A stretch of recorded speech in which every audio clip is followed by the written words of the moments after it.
A loyal K-9 froze beside an abandoned dock in Harbor Lark, staring at a locked shed no one had checked.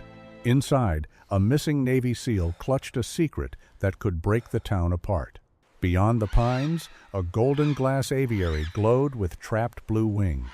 A trusted hero was hiding something darker than greed. If you believe God still sends help through loyal animals, leave Amen.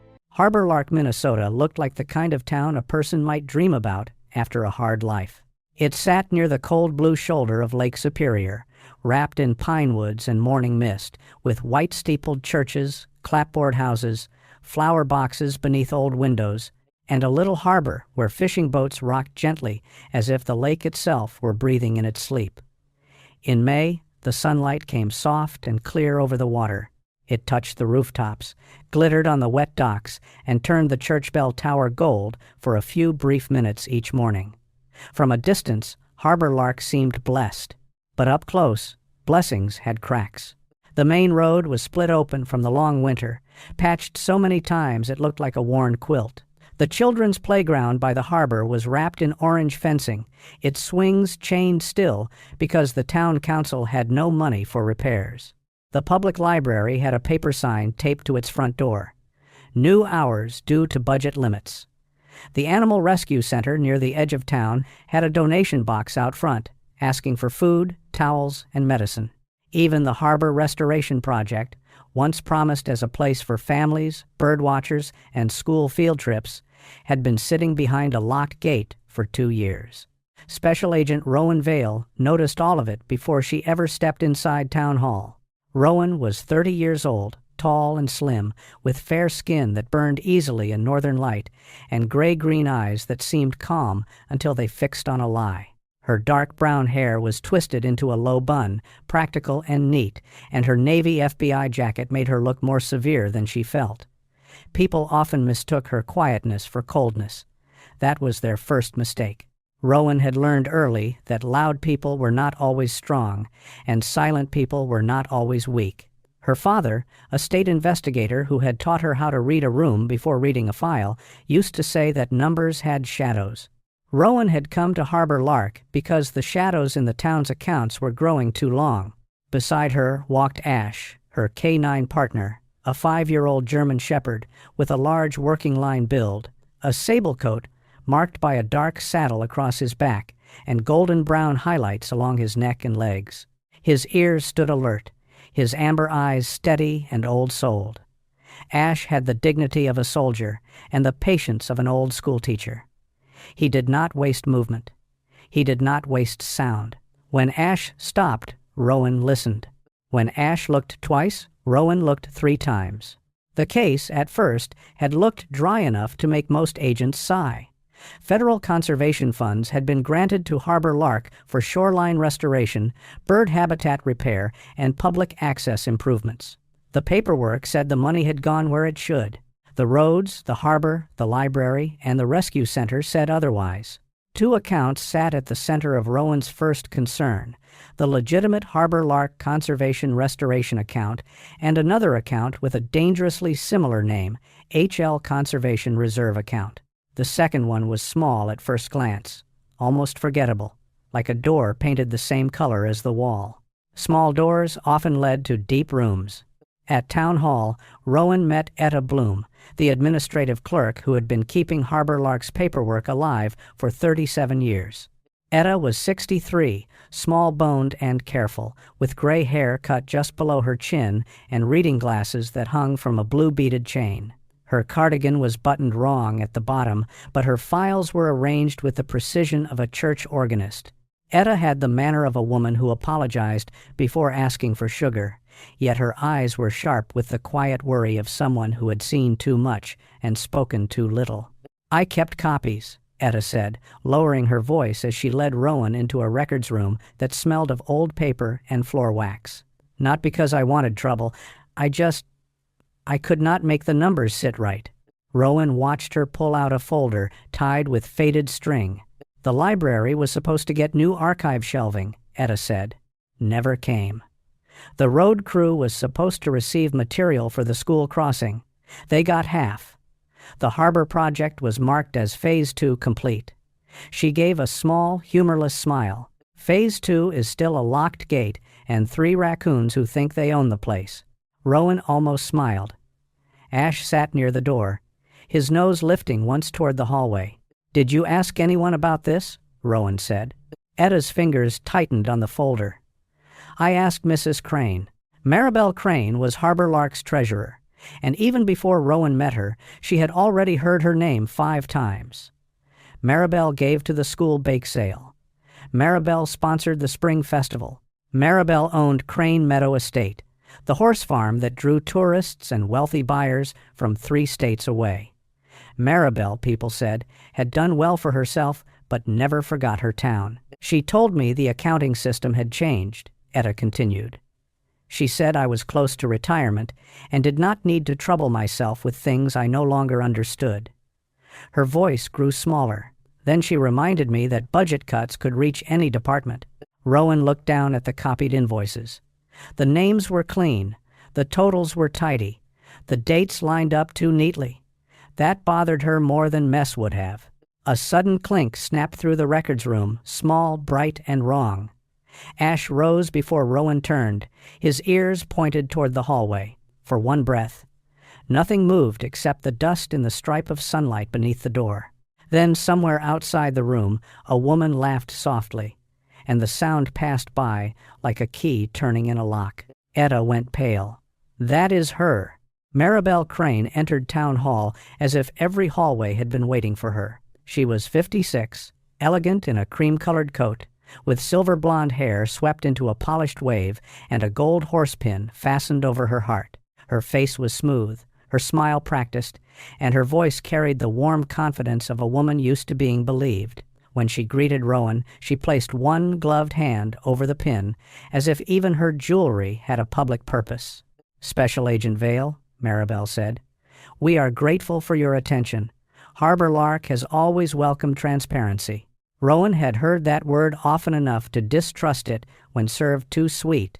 At the spring festival that afternoon, Maribel stood on a temporary stage in the town square and spoke to a crowd gathered under white banners and strings of paper birds made by schoolchildren. Beside her stood Whit Calder, the famous bird conservationist whose name appeared on several grant proposals. Whit was 62, slender and silver-haired, with narrow glasses, soft hands, and a voice so gentle it seemed designed for public radio. He had the soothing presence of a man who knew how to make people feel moral simply for listening to him. He ran the Crane Meadow Avian Rehabilitation Annex, a glass facility outside town where injured birds were supposedly treated before release. "Our work," Whit told the crowd, "is about giving wounded wings another chance." People applauded. Rowan watched. Ash watched harder. Maribel spoke next about children, horses, birds, and civic pride. She promised that the harbor would be restored soon. She praised Whit. She thanked the people for trusting her. Trust, Rowan thought, was a beautiful thing until someone learned how to farm it. When Maribel stepped down from the stage and passed near Rowan, Ash shifted.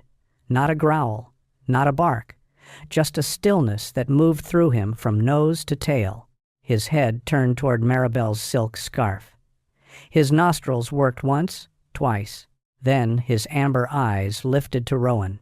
Rowan knew that look. It was the look Ash gave when a scent did not belong where it had been found.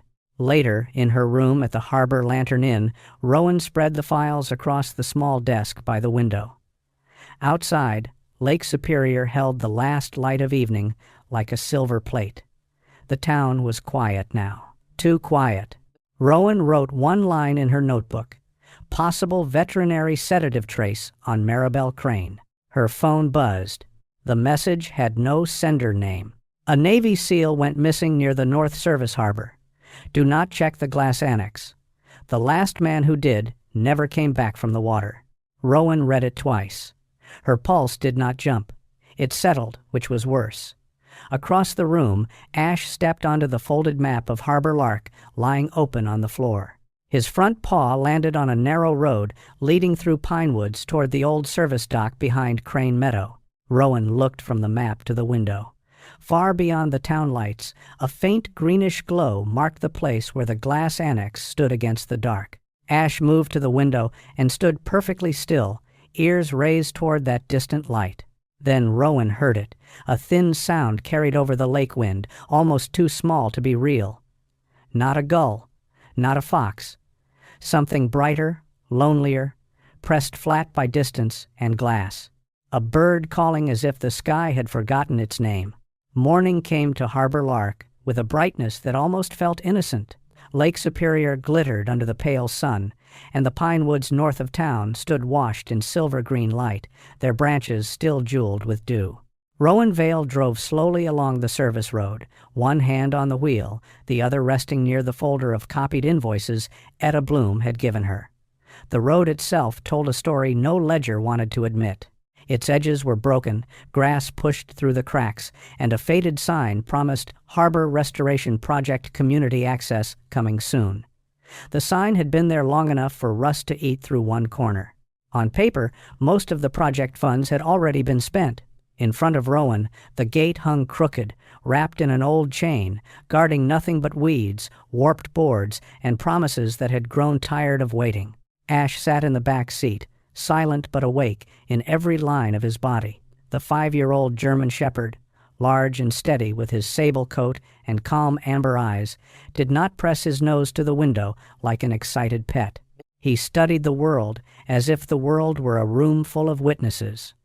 Rowan parked near the service harbor and stepped out into the cool air.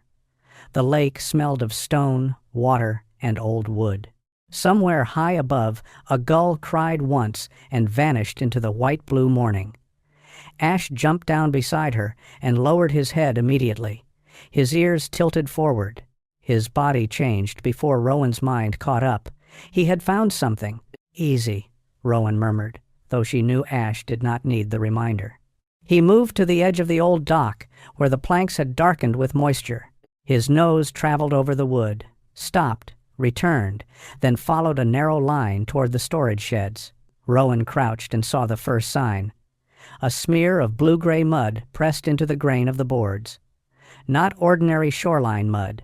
It was thicker, almost clay-like, the kind found near the marshy lowland behind Crane Meadow. Near it, a faint, bitter scent clung to the air. Rowan had smelled it the day before on Maribel Crane's scarf, buried beneath perfume and silk. Veterinary sedative, light but present. Ash moved again. Near a rusted cleat, Rowan found tire tracks in the soft ground beyond the dock. Not deep enough for a large truck, but clear enough to show a vehicle had come through after the last rain. No official markings, no town maintenance tag. She took photos, marked the location, and followed Ash past a stack of rotting crab traps and 2 overturned barrels where rainwater had collected in black circles. Then Ash stopped at a nail sticking out from a broken post. A torn piece of cloth fluttered there, stiff with dried lake wind. Rowan lifted it with gloved fingers. It was not denim, not canvas. Military fabric. Small, frayed, and out of place in a forgotten harbor that was supposed to belong to birdwatchers and schoolchildren. A dull tap came from somewhere beyond the sheds, not loud, not steady, just one hollow knock against wood, followed by silence so complete the lake itself seemed to hold its breath. Ash froze. Rowan's hand moved to her radio. For a moment, nothing happened.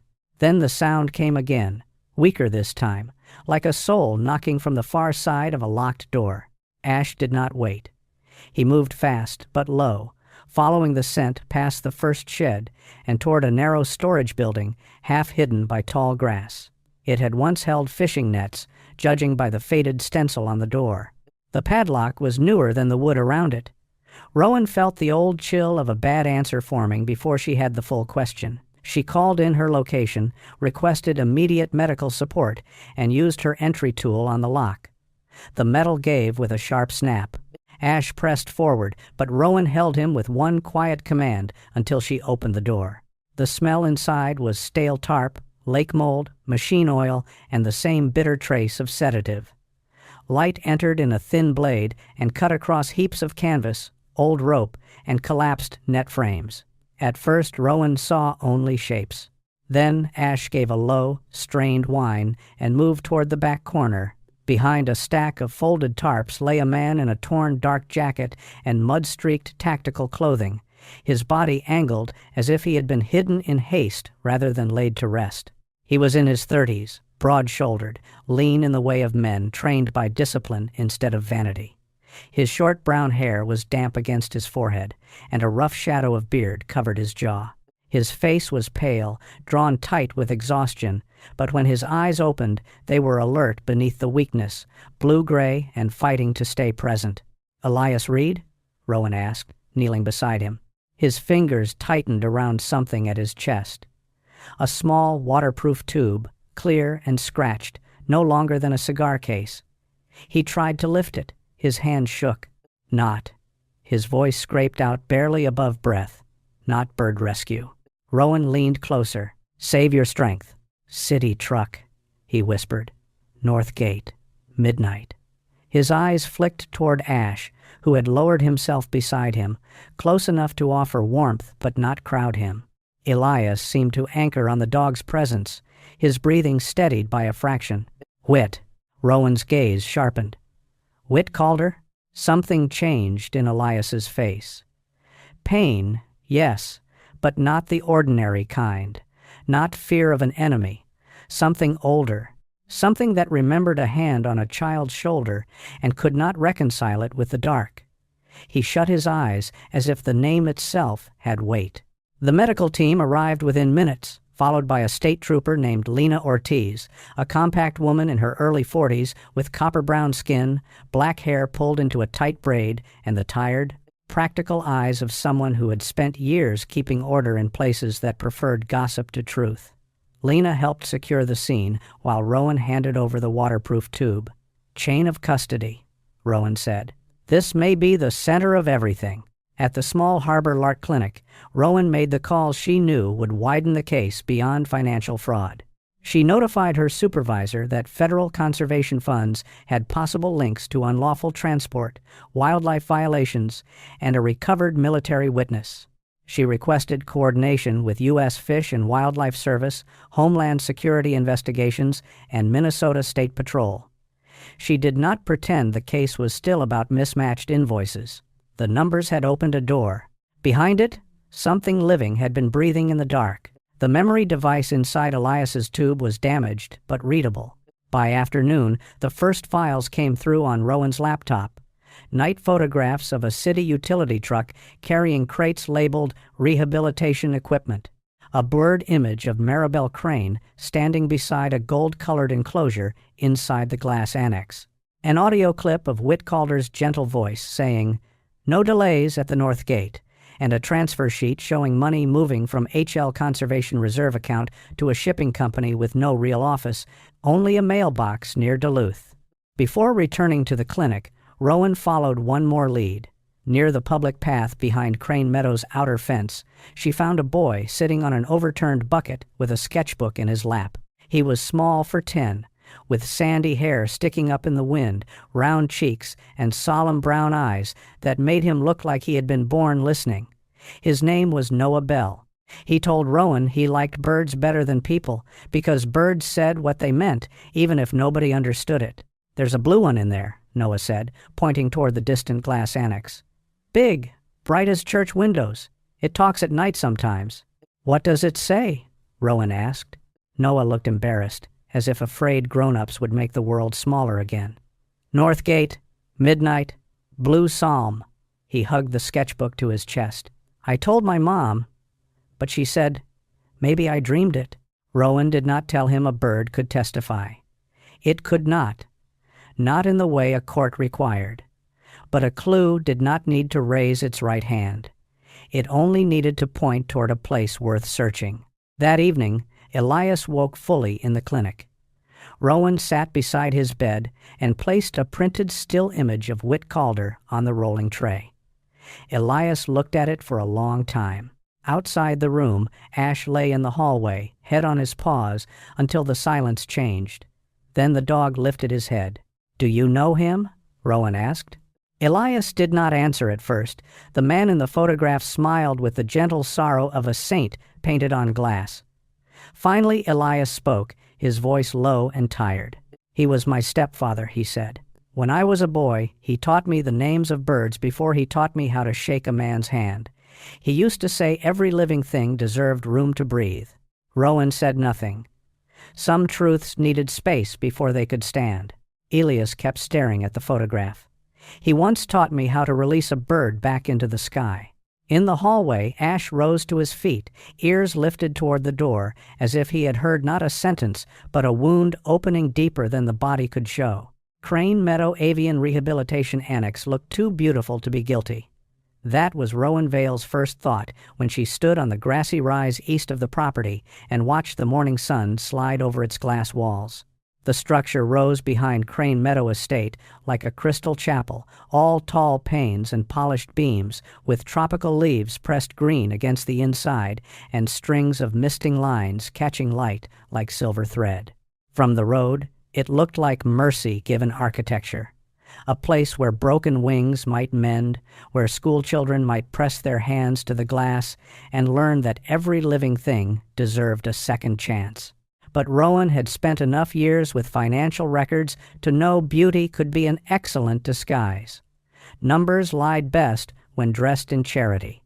Ash sat beside her in the wet grass, still as a carved guardian. The 5-year-old German Shepherd's sable coat glowed dark gold at the edges where the sun touched him, and his amber eyes stayed fixed on the annex. He did not bark. He did not pull. That worried Rowan more. Ash was loud only when the world gave him no other choice. Silence, from him, often meant the trail had gone deeper than scent. It meant something living was waiting. At 9 that morning, Rowan met Special Agent Caleb Voss from the U.S. Fish and Wildlife Service in the parking area behind the town hall. Caleb was 42, broad through the shoulders, with weather-browned skin, sandy hair cut short, and a square face softened by thoughtful gray eyes. He wore a field jacket with frayed cuffs and carried himself like a man more comfortable in marsh grass than courtrooms. There was a faint white line across his left cheek from an old eagle rescue, he explained, with a dry smile, though he did not make the story grand. Caleb had the calm, deliberate manner of someone who had learned that frightened animals and dishonest people both revealed more when not rushed. "The annex is licensed," Caleb said, handing Rowan a folder. "On paper, it is clean enough to eat Sunday dinner off it. Rehabilitation permits, donor lists, transfer forms, inspection summaries, but the bird movement reports have gaps. Too many transfers to facilities that either closed years ago or never received the birds." "And the sedatives?" Rowan asked. "High volume. Not impossible for a facility that size, but enough to make me ask why injured birds need midnight trucking." Rowan looked toward the annex in the distance. "Elias said he followed a transport route, not a bird case." Caleb nodded. "That makes sense. Wildlife trafficking likes old roads, small ports, soft paperwork, and respectable faces." Respectable faces. Rowan thought of Whit Calder's gentle voice at the festival, of Maribel Crane's cream coat and gold horse pin. She had seen that pattern before. People who stood in daylight long enough for everyone to forget they could cast shadows. Their next stop was the Harbor Lark Animal Care Cooperative, a low cedar building with a blue roof and wind chimes hanging near the door. Inside, the air smelled of clean straw, antiseptic, and coffee that had been reheated too many times, Doctor.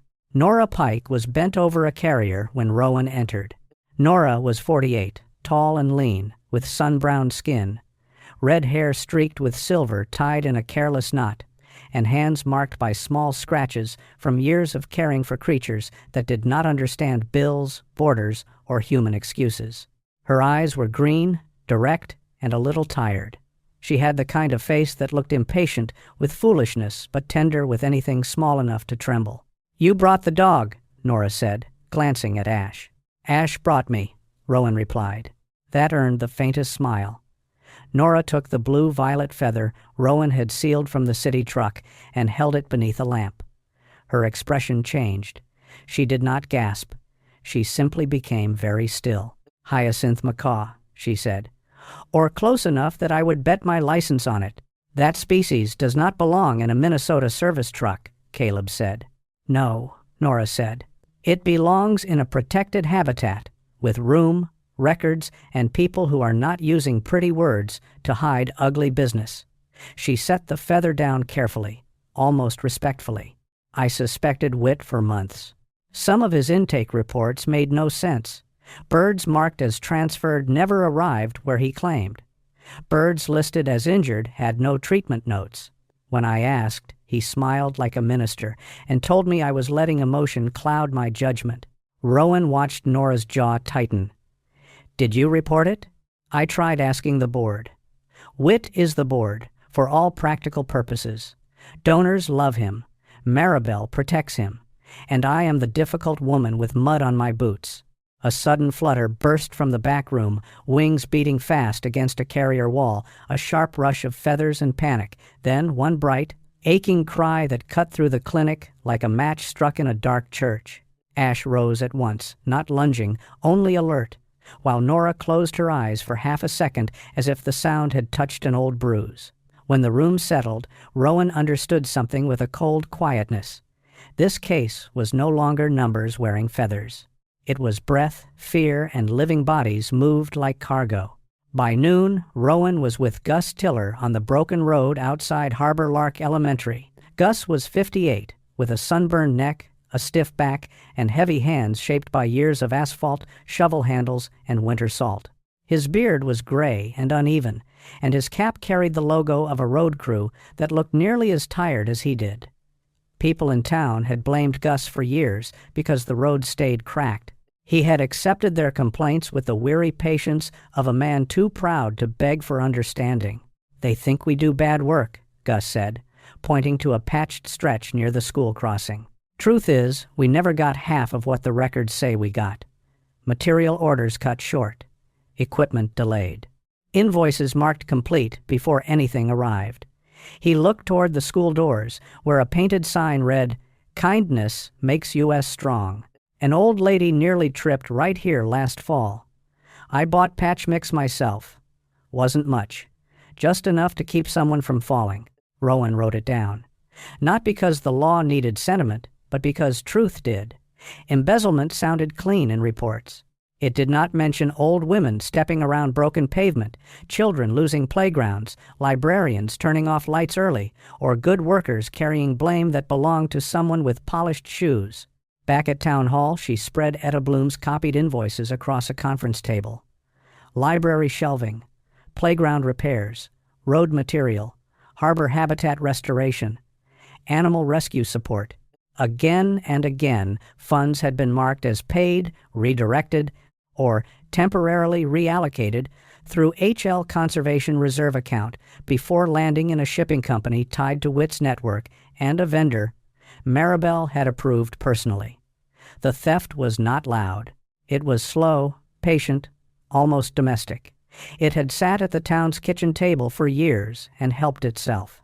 At the clinic that evening, Elias Reed sat upright for the first time, still pale but focused. The Navy SEAL's shoulders looked too strong for the thin hospital blanket, yet his eyes carried the exhaustion of a man fighting a storm no one else could see. Rowan told him what they had found. He listened without interruption, his hand resting near the small waterproof tube that had nearly cost him everything. "I was not assigned to investigate birds," Elias said. "The route was the concern. Small ports, quiet paperwork, unknown cargo. We thought the network might be moving restricted equipment, forged documents, maybe worse. Then I saw the crates." He swallowed. "I heard one of them inside, scratching, calling." "Whit knew you were there?" Rowan asked. "Not at first." Elias looked toward the window, where evening light softened the glass. "He taught me bird calls when I was 8. He could tell a warbler from a finch by 2 notes. He used to say cages were for fear, not living things." His mouth tightened. "I became a SEAL for many reasons. But one of them was that I believed strong people were supposed to protect what could not protect itself. I think some part of that came from him. And now? Now I do not know what to do with the memory of a good lesson from a man who forgot it." Rowan had no easy answer. Ash, lying near the bed, lifted his head as if he did. He stood, walked to Elias, and placed his chin gently on the edge of the blanket. Elias stared down at him. The room held quiet around the two of them, the wounded soldier and the dog who asked no questions. Near sunset, Rowan, Caleb, Nora, and Ash returned to the grassy rise overlooking the annex. Through binoculars, Rowan saw the inside more clearly now. Broad leaves, gold-toned railings, decorative stone basins, and a large enclosure near the center. In it stood a blue macaw, larger than Rowan expected, its feathers rich and luminous even under the artificial light. But the bird's posture was weak, its beauty dimmed by stillness. Nora had given it a temporary name from the old notes she had kept. Brightwing. As if feeling watched, Brightwing shifted on its perch, its head tilted toward the glass. Then came the words, faint but clear, through the open vent line. Northgate? Rowan lowered the binoculars slowly. A pause. Midnight? Ash sat forward. Then the bird called again, softer, broken by breath and distance. Blue Psalm. Lower drawer. Nora's face went pale. Blue Psalm is Maribel's prized mare, the gray one. Nobody goes near that horse's private tack room without Maribel's permission. Rowan looked from the glowing annex to the darkening shape of Crane Meadow's barns beyond it. A bird in a cage had not given her proof, but it had given her direction. Behind the glass, Brightwing turned its head toward Ash. The dog sat in the free air, steady and solemn. The bird stood inside its golden enclosure, blue as a piece of sky held captive. For one long moment, neither moved, and Rowan felt, with a certainty deeper than evidence, that somewhere between the scent of flowers, the trace of sedatives, and the gentle speeches of men like Whit Calder, the truth was waiting to be let out. By late morning, the warrant was signed, narrow but strong enough to open the first real gate. Rowan Vale stood beside the state road facing Crane Meadow Estate, watching sunlight roll across the green pastures as if nothing in the world had ever been hidden there. The farm was beautiful in the almost rude way wealth could be beautiful. White fences straight as piano keys, barns painted deep red with black trim, gravel drives brushed clean, brass nameplates polished until they caught the sky. Beyond the main barn, framed photographs of champion horses hung in an outdoor gallery beneath a covered walkway. Maribel Crane smiled from nearly every frame, one gloved hand resting on some shining neck, her gold horsepin flashing like a tiny crown over her heart. To the town, Crane Meadow had always been proof that success could bloom in a small place.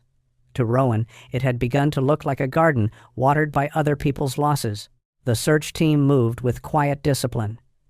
FBI technicians carried evidence cases. A Homeland Security investigator named Priya Nandakumar, a trim woman in her late 30s with warm brown skin, black hair cut just above her shoulders, and a precise manner that made even her silences feel organized, reviewed transport records on a tablet. Caleb Voss from Fish and Wildlife walked with Nora Pike toward the annex side of the property, ready to document any wildlife evidence found under the warrant. Minnesota State Patrol kept the driveway clear as two news vans idled beyond the fence. Word had already spread through Harbor Lark. Some residents stood across the road with folded arms, offended on Maribel's behalf. Others watched with the still faces of people who had begun adding up old disappointments.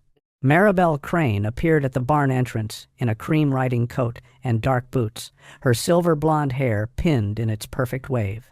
Even under federal scrutiny, she had the composure of a woman posing for a donor brochure. "This is a disgrace," she told a local reporter, her voice carrying just far enough. "I have given my life to this town, to animals, to preservation. Now they arrive as if generosity were a crime." Rowan did not answer her. She had learned that people who performed innocence often wanted an audience more than an explanation. Ash stood at Rowan's left side, the 5-year-old German shepherd, calm but focused, his sable coat brushed by the wind. His ears turned, catching the barn sounds, hoof movement, leather creak, low voices, the far hum of the annex systems. Rowan gave him the cue, and Ash lowered his head. Inside the main stable, the air smelled of hay, oiled leather, horse sweat, cedar shavings, and expensive soap. Every stall was cleaner than the town library's reading room. Silver plaques marked each horse's name. The animals watched the strangers with soft, cautious eyes. At the far end stood Blue Psalm, Maribel's celebrated gray-blue mare. She was tall and elegant, with a silver mane combed smooth, and a small white mark on her forehead shaped almost like a falling star. Her eyes were dark, gentle, and searching. She did not toss her head when Ash approached. She did not stamp or shy away. Instead, she lowered her long face toward him, breathing softly through velvet nostrils. Ash stopped. Blue Psalm leaned closer. For a few seconds, the barn seemed to forget the warrant, the agents, the cameras outside, and the lies that had brought them there. A dog trained to find what humans hid stood before a mare once used to decorate a woman's pride, and neither creature seemed confused about who was innocent. Nora, standing nearby, whispered, "She is not the guilty one." "No," Rowan said. "She is the room they thought no one would search." A sharp metallic tick sounded beneath the stable's quiet, tiny, cold, and deliberate, like a watch hidden under the floorboards. Ash's head snapped toward the private tack room beside Blue Psalm's stall. Blue Psalm lifted one hoof and set it down once on the wooden planks, a soft, hollow knock that made every person in the aisle go still. Rowan felt the sound travel through her ribs before her mind named it. Not fear, not warning, but invitation. The private tack room was locked. Maribel's face changed when Rowan asked for the key. Only for a second, but enough. Her smile stayed alive while her eyes hardened. "That room contains custom equipment for a very valuable animal," she said. "I would hate for anything to be damaged." "We will be careful," Rowan replied.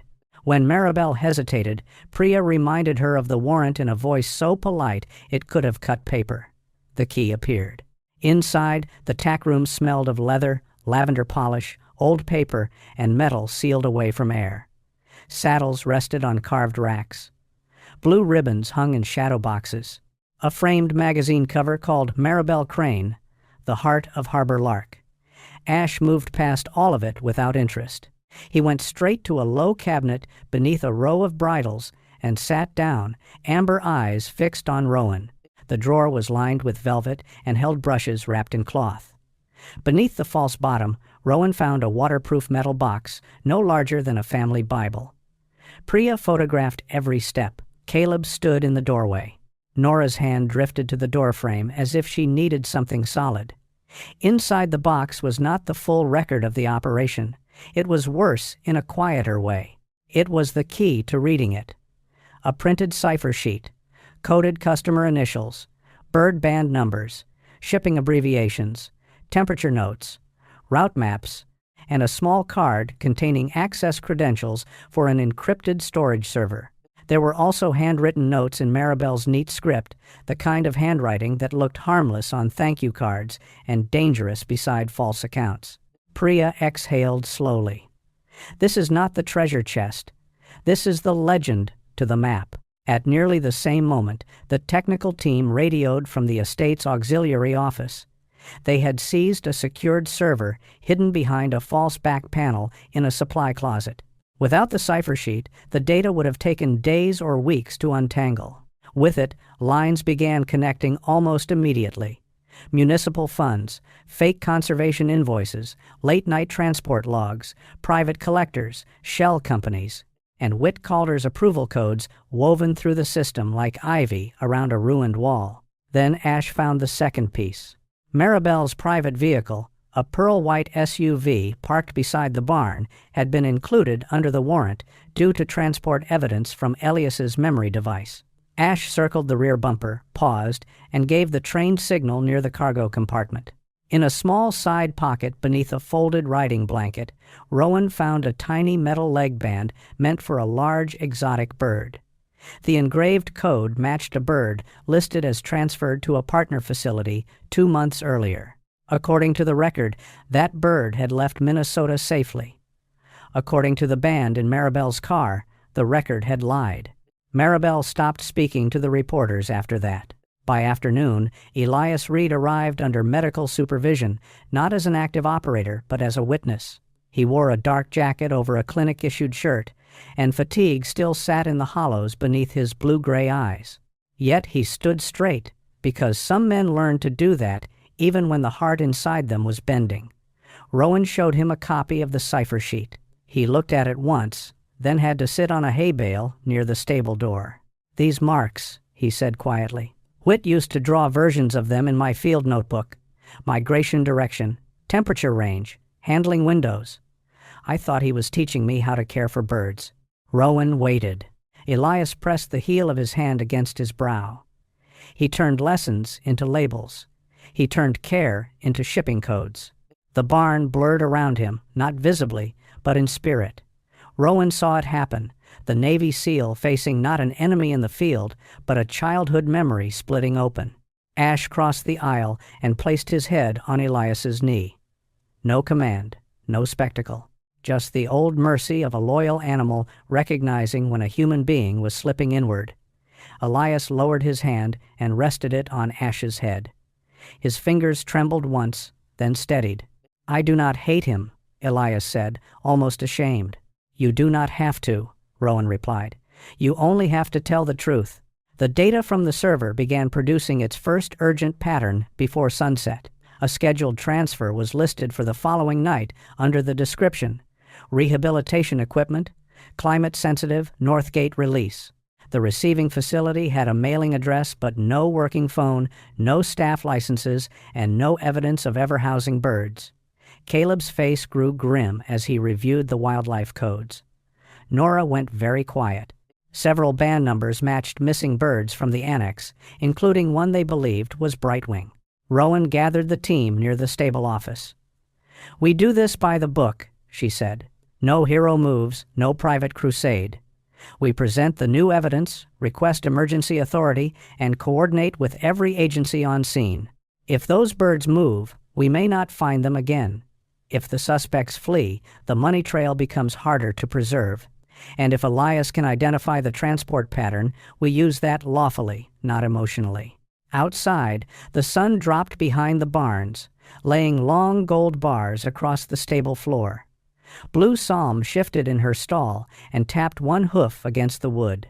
The sound was small, almost delicate, yet it rang through the polished barn like a countdown clock. As Rowan stepped out into the cooling evening, she looked toward the distant glass annex. Behind its shining walls, faint and broken by distance, came a voice she now knew belonged to Brightwing. "Easy now," the bird called. A pause. "Easy now."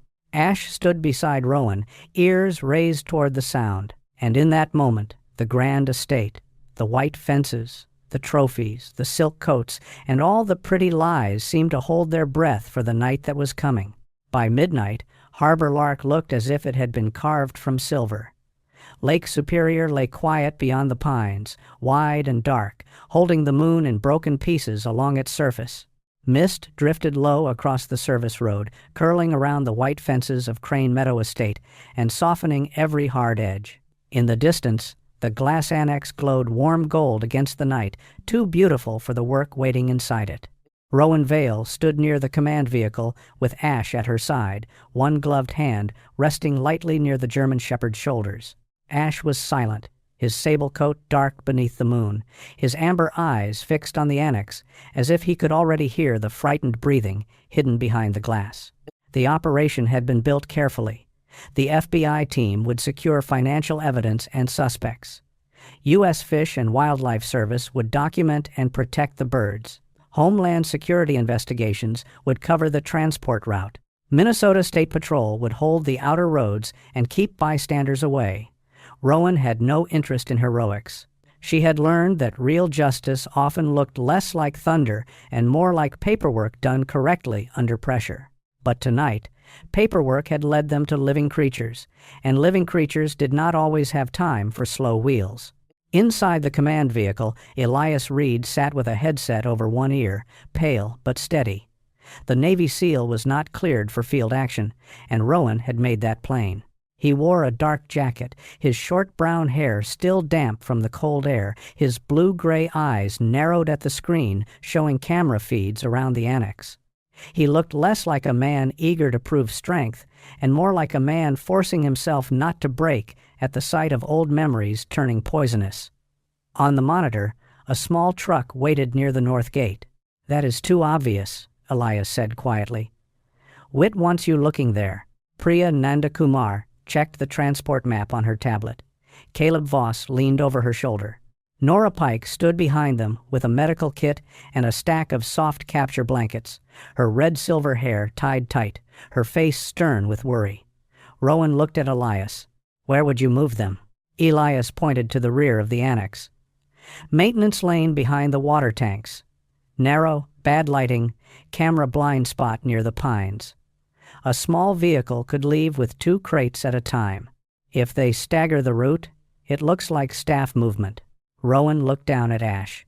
The dog had already turned away from the north gate. His nose lifted toward the damp wind, then lowered toward the ground. Without pulling, he began moving along the shadowed fence line, past the obvious entrance, past the decoy truck, toward the darker side of the annex where the mist gathered behind the water tanks. Rowan gave the order only after confirmation came back through the radio. Move on the maintenance lane. Quiet approach. Fish and Wildlife stays with Nora until the birds are secure. Nobody rushes the enclosures. The team advanced through the pines.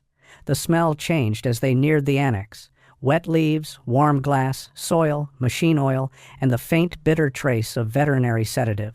Ash's body tightened, not with aggression, but with certainty. Ahead, a small electric utility cart sat behind the tanks, loaded with covered carriers. 2 staff members in gray jackets stood nearby, speaking in low voices. One kept glancing toward the north gate, as if waiting for the wrong people to look the wrong way. The entry happened fast but controlled. Lights came on. Agents identified themselves. The staff froze. One man raised his hands at once, his face losing color. The other looked toward the annex door, then thought better of moving. Rowan passed them and stepped inside with Ash. The world behind the glass was warmer, fragrant, and heartbreaking. Tropical leaves hung heavy with mist. A decorative stream murmured over smooth stones. Golden lamps made the place glow like a garden from a fairy tale. But beneath the beauty were covered cages, travel carriers, clipped labels, and small, restless movements under cloth. Pairs of bright eyes watched from the dimness. A few birds shifted softly, their feathers rustling like silk dresses in an empty church. Nora entered behind Rowan and lifted one hand. Slow, no sudden noise. Let them see us before we touch anything. Maribel Crane appeared from the central walkway in a pale coat. Silver blonde hair pinned perfectly, her gold horse brooch shining under the lamps. Even here, surrounded by evidence, she carried herself like the hostess of a charity dinner. Special Agent Vale, she said, voice smooth but strained. This is a lawful transfer of rehabilitation equipment and sensitive animals. Your people are creating unnecessary distress.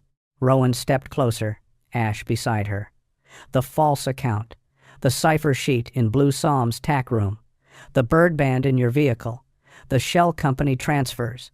The server records. Those are not misunderstandings, Mrs. Crane. Maribel's eyes flicked once toward the rear corridor. That was enough. Ash turned. From behind the wall of broad green leaves came the sudden scrape of leather against metal, followed by a burst of blue light as a covered cage rocked and a wing flashed beneath the cloth. For one breath, every voice stopped.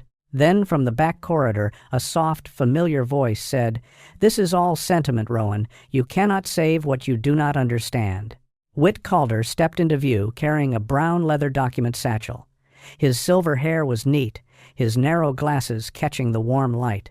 He looked less frightened than disappointed, as if the room had failed to live up to his expectations. Ash moved 2 steps forward and stopped directly in his path, calm and immovable. Elias's voice came through Rowan's earpiece from the command vehicle. "That satchel has the buyer list." Whit looked toward the sound of the open channel, and something changed in his face. Elias? Rowan had not asked Elias to come inside. Yet moments later, he appeared at the annex entrance under the watch of a state trooper, moving slowly but upright. His face was pale, but his eyes were clear. He did not reach for Whit. He did not raise his voice. He simply stood there, a grown man facing the ghost of the boy he had once been. Whit's expression softened into something almost paternal. "You should not be here." "No," Elias said. I should have been here sooner. Whit sighed. I taught you to care about life beyond yourself. I taught you scale, sacrifice, the hard choices small minds refuse to make. You taught me that a living thing does not belong in a cage, Elias said. His voice trembled once, then steadied. I just never thought I would have to protect the sky from you. For the first time, Whit had no graceful answer. Behind them, one of the frightened staff members dropped a ring of keys. The sharp clatter startled several birds. Cloth covers shook. A carrier tipped against the base of a plant stand. Brightwing, the great blue macaw, lost balance inside the central enclosure and slipped down to the lower perch, wings opening weakly. Nora moved, but Ash moved first. He did not leap or bark. He crossed the space and lowered himself to the ground, body flat, head down, making himself small in front of the frightened bird. "Good boy," Nora whispered, approaching with a soft towel. Brightwing stared at Ash. The bird's feathers were dimmed by stress, but its eyes were deep and awake. Ash remained still, a guardian without force. Nora lifted Brightwing gently, wrapping the towel with practiced care, and placed the bird in a medical carrier designed for safety and air. Brightwing did not fight. It only watched the dog, as if some ancient part of nature had recognized another. Maribel was detained without ceremony. Whit surrendered the satchel only after Priya confirmed the server had already mirrored enough of the records to connect the buyers. Caleb began documenting each bird, each band number, each carrier.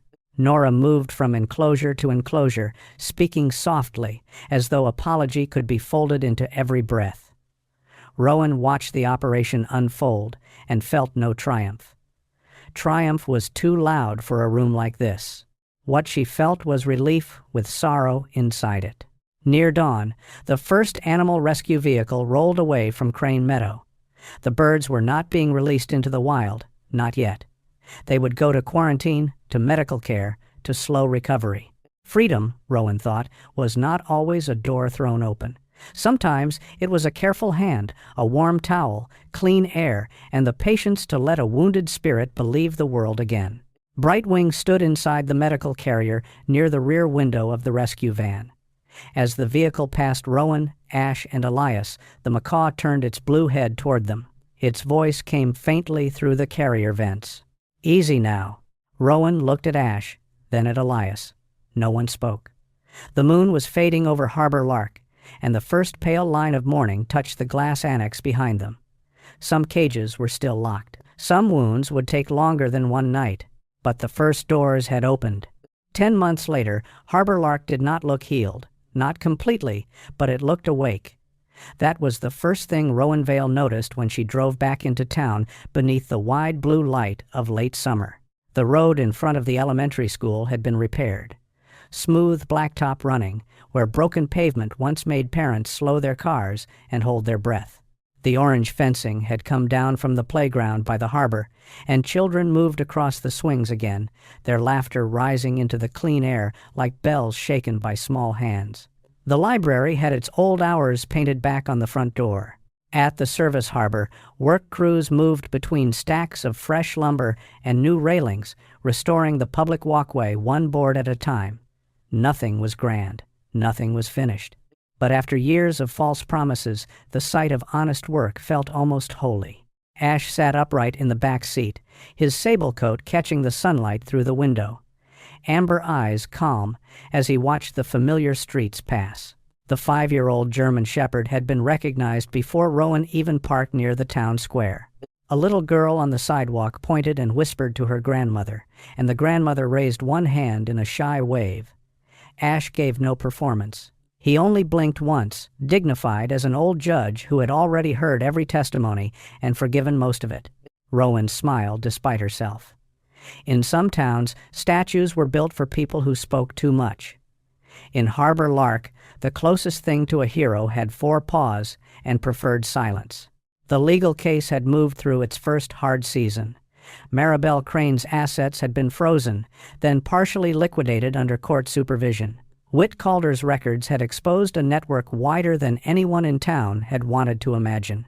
The first restitution funds had returned to Harbor Lark, not enough to repair every year of neglect, but enough to start. Maribel and Witt still faced the full weight of the courts, and many details remained sealed, folded into the careful language of prosecutors and federal filings.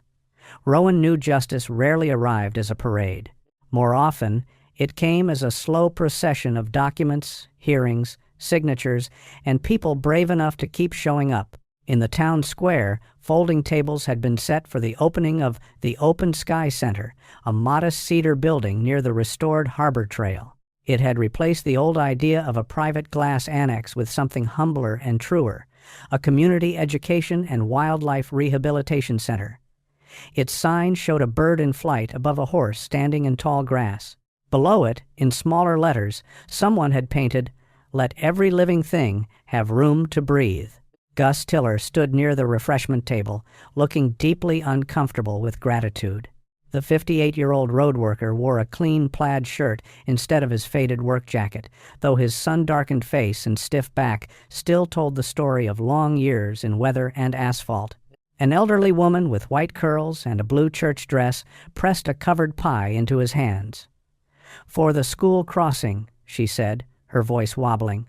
"For doing what nobody thanked you for." Gus stared at the pie as if it were evidence in a case he did not understand. "Ma'am," he said, clearing his throat, "I just did not want anybody taking a hard step where the town should have laid a safe one."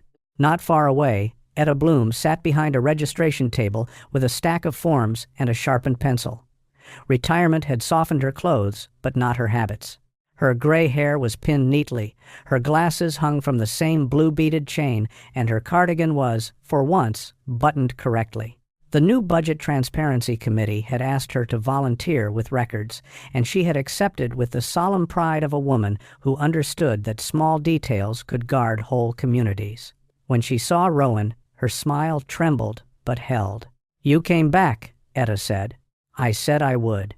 "People say that often," Etta replied, then looked down at Ash. "Dogs seem better at meaning it."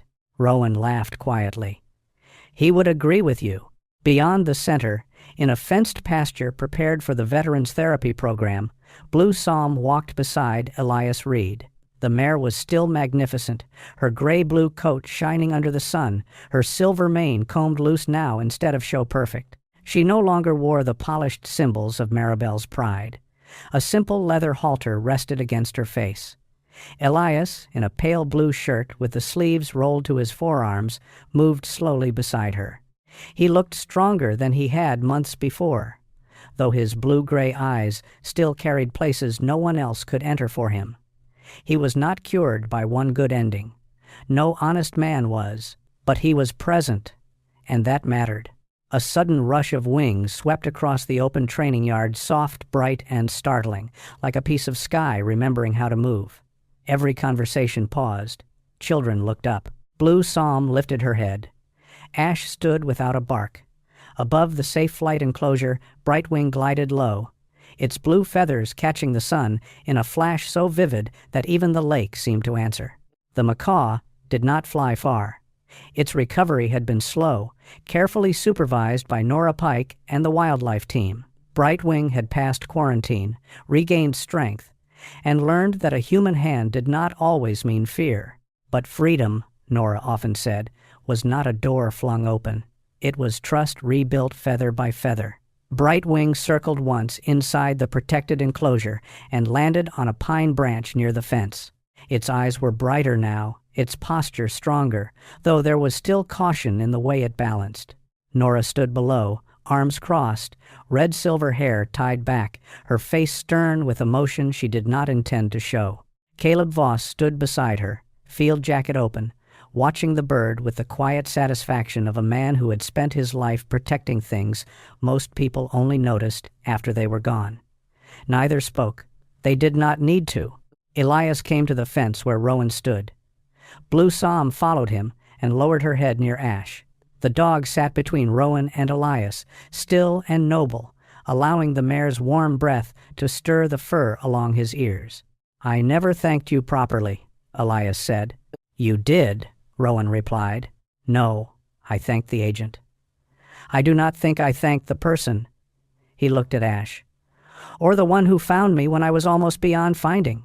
Rowan rested a hand lightly on Ash's back. "I mostly followed the better guide." Elias smiled, but it faded as he looked toward the center's front office. Through the window, Rowan could see a framed photograph on the wall. Elias as a boy, standing beside a younger Whit Calder at a bird sanctuary, holding an open cage door. The picture had not been placed there to honor Whit. Rowan knew that. It was there because Elias had refused to let one man's fall steal every good thing the boy in that photo had once believed. "Whit used to tell me a living thing did not belong in a cage," Elias said. "For months, I did not know what to do with that memory." Rowan watched Brightwing settle on the branch, blue against green, sky against earth. "Maybe today you kept the truest part of it." Elias nodded once. His jaw tightened, then eased. Ash rose and stepped closer, placing his head into Elias's open hand. Elias bent and stroked the German shepherd's fur with a gentleness that would have surprised the man he had once tried to be. Behind them, Harbor Lark moved in small signs of return. Children lined up to tour the center. Etta corrected a form with careful pleasure. Gus carried the pie as though it might break if gratitude were handled too quickly. Nora called out instructions for keeping voices low near the recovering birds. The lake shone beyond the pines, immense and patient. Brightwing gave a clear, small call from the branch. Blue Psalm walked slowly through the therapy pasture. Ash sat between Rowan and Elias like a promise no one had to say aloud. Harbor Lark was not whole yet. Some roads still needed repair. Some trust would take years to rebuild. Some wounds would remain tender when touched by memory. But the cages had opened. The first boards had been laid. And the people who had once lost their way in the shine of false kindness were beginning, step by careful step, to find the wide sky again. In the end, this story reminds us that truth may be delayed, but it is never truly lost. Sometimes it waits behind locked doors, inside quiet hearts, or in the eyes of an animal that cannot speak our language but still understands our pain. Rowan followed the evidence, Elias faced the wound of betrayal, and Ash showed them both that loyalty is not loud, it is steady, it stays, it listens when the rest of the world walks away. The lesson is simple. Never measure goodness by beautiful words, polished appearances, or public praise. A person can speak kindly and still hide selfishness behind a gentle smile. But real kindness leaves footprints. It repairs what is broken. It protects the weak. It feeds the hungry, comforts the frightened, and makes room for every living creature to breathe. Animals are not decorations for human pride. They are living souls placed in our care. A dog, a bird, a horse, or any small creature can carry a kind of grace that softens the hardest heart. When we love animals with patience and respect, we become more human ourselves. We learn gentleness. We learn responsibility. We learn that strength is not control, but protection. And perhaps that is where the miracle lives. Not always in thunder from the sky, but in a quiet moment when a wounded man is found in time, when a frightened bird dares to open its wings again, when a loyal dog leads someone toward the truth, and when a broken town begins to heal. Maybe God works through small signs every day. A warning we almost ignore, a neighbor who cares, an animal's instinct, a second chance we did not know we still had. So, in your own life, look closely. Be kind to those who are overlooked. Ask questions when something feels wrong.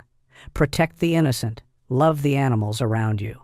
And never forget that even when the road is damaged, even when trust has been shaken, God can still open a path back to light. If this story touched your heart, please share it with someone who believes in kindness, courage, and second chances.